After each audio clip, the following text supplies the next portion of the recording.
911, what's your emergency, please?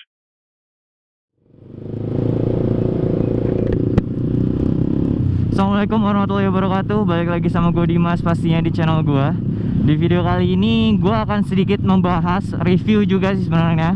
Review dan impresi gue terhadap salah satu oli ya kan, yang mungkin udah familiar juga. Dan sebenarnya ini first time banget gue pakai oli ini, walaupun udah familiar lah ya di kalangan bikers gitu. Yaitu oli Shell bukan Shell nih, Shell AX7. Mungkin lo pasti udah tahu lah ya, yang botol warna biru. Kita review dari harganya dulu nih ya kan. Harganya itu gue beli itu harganya sekitar 50.000 ya kan. Biasanya range harganya itu kalau online ataupun offline 45.000 sampai 55.000 biasanya paling mahal. Ya relatif murah lah ya. Nah ini reviewnya bro ya kan. Ini gue pastinya gue nge-review kayak beginian, oli kayak gini, gue akan berkata jujur ya, apa yang gue rasain gitu. Jadi gue tadi pakai San Mori kan. Ini gue arah balik San Mori ya kan. Gue cabut duluan sih tadi sama anak-anak, gara-gara mereka pada hunting dulu ya kan, foto-foto dulu. Gue cabut duluan. Terus selama gue pakai pas San Mori gue sempet speeding juga. Speeding di video gue yang sebelumnya, yaitu gue tes pure sound, tes sound juga knalpot R9 GPSS ya kan. Di situ gue speeding ya lumayan lah, lumayan jauh, lumayan panjang jalanannya. Walaupun gue nggak nyampe top speed, cuma ya itu udah high RPM lah. Gue ngetes oli, ketahanan oli ini gimana sih impresinya dari begitu lo start awal sampai lo speeding atau lo high RPM tuh gimana rasanya gitu. Nah yang pertama gue bahas dari kelebihannya dulu ya guys. Kelebihannya yang pertama adalah ya pasti lo tau lah, harganya murah. Itu masuk ke kelebihannya. Terus juga yang kedua itu kelebihannya adalah menurut gue untuk shiftingnya ini termasuk surprisingly ini halus loh untuk shiftingnya ya. Gue compare sama Federal ya, Federal Racing yang botolnya gold. Shiftingnya jauh lebih enak ini. Shiftingnya lebih halus, Shell AX7 ini. Shiftingnya lebih halus gitu. Nah, tapi gue sering banget slip coupling anjir. Gue sering slip coupling. Itu masuknya kekurangan ya. Tapi gue bahas dulu ke kelebihannya dulu nih ya.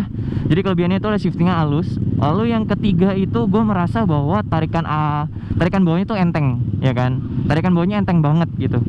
Nah tapi pasti punya kekurangan ya, nanti gue bahas. Nah yang kelebihan berikutnya adalah gue merasa oli ini pada saat dia masih mesin belum panas, dia cukup lah ya, cukup spontan untuk membuat tarikan mesin lebih lebih enteng gitu. Jadi kan ada beberapa oli yang mesti panas dulu baru dia enteng ya kan. Tapi kalau ini dari yang gue rasain sih, dari lo start awal dia udah langsung enteng gitu. Apa karena emang karakter olinya kan dia agak sedikit cair ya, walaupun dia 10W40 gitu. Tapi gue rasa nih olinya agak lebih cair dibanding oli yang sebelum-sebelumnya gue coba gitu. Nah itu sih 4 kelebihan itu yang gue rasain pada saat gue San Mori hari ini gitu.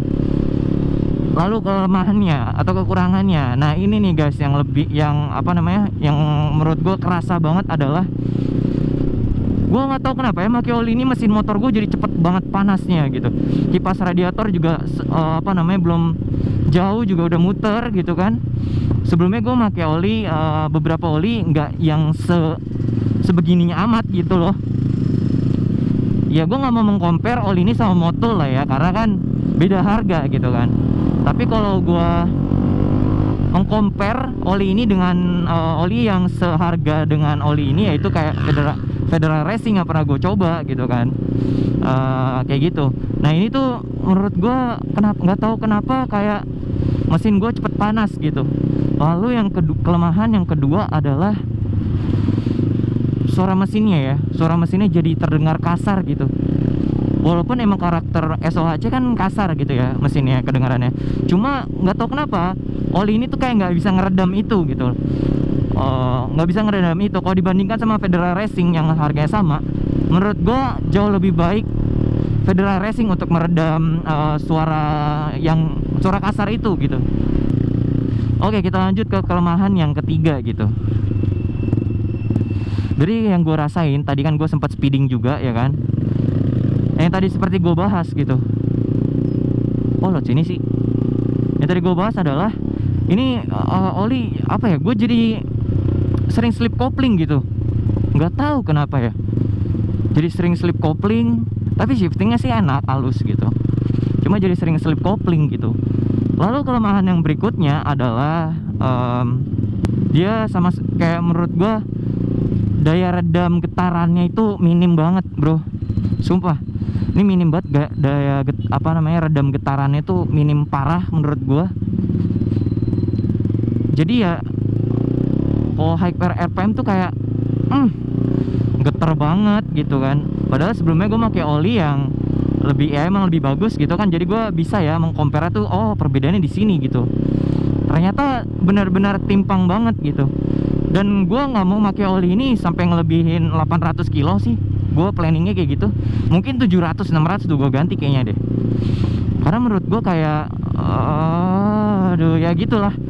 Ya lo ada uang ada barang gitu kan. Kalau misalkan lo pakai oli ini yang relatif murah, ya otomatis ya ini yang lo dapet gitu kan. Jadi itulah 4 kelebihan dan 4 kekurangan dari oli Shell AX7 ini. Jadi alasan gue kenapa pakai oli ini, yang pertama sih ya gue pengen nyoba ya kan. Yang kedua timingnya pas di saat gue lagi bokeh ya kan. Ya udah gue belilah ini oli, gue sekalian jadiin konten kan, gue pengen tahu gitu kan. Karena kalau misalkan gue ngada-ngada kan ya absurd banget konten gue gitu, sampah banget kan. Makanya gue beli, benar-benar gue coba. Kenapa gue nggak nge-review pada saat gue berangkat San Mori? Ya karena emang gue pengen ngerasain dulu nih oli. Sama gue baru ganti knalpot juga, gue pengen ngerasain dulu nih impresinya, apa perbedaannya di motor gue gitu. Dan ternyata ini yang gue rasain gitu. Ini yang gue rasain antara kelebihan dan kekurangan dari oli Shell AX7 ini. Ya untuk kalau repeat order ya, kalau menurut gue rekomendasi atau enggak sih gitu kan. Menurut gue pribadi, kalau untuk karakter mesin SOHC untuk R15 V2 ini, menurut gua dia kan karakternya mesinnya panas ya, cepet panas gitu. Kita butuh oli yang lebih kualitasnya lebih bagus lagi. Kalau perlu ada esternya, atau harus full sintetik gitu. Karena kan ini kan bukan full sintetik ya, tapi base nya dari sintetik memang, tapi kan nggak full sintetik gitu. Kalau untuk perjalanan jauh, menurut gua kurang rekomen sih Shell AX7 ini.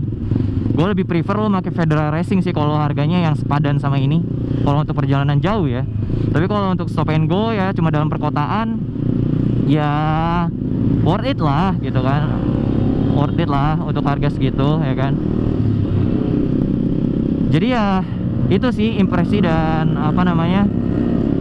review dari gue terhadap ini oli gitu kan. Tapi ya kan, tapi ada tapinya. Kalau gue lebih prefer lo beli oli ini dan lo ganti rutin, daripada lo beli oli mahal tapi lo gantinya telat waktunya.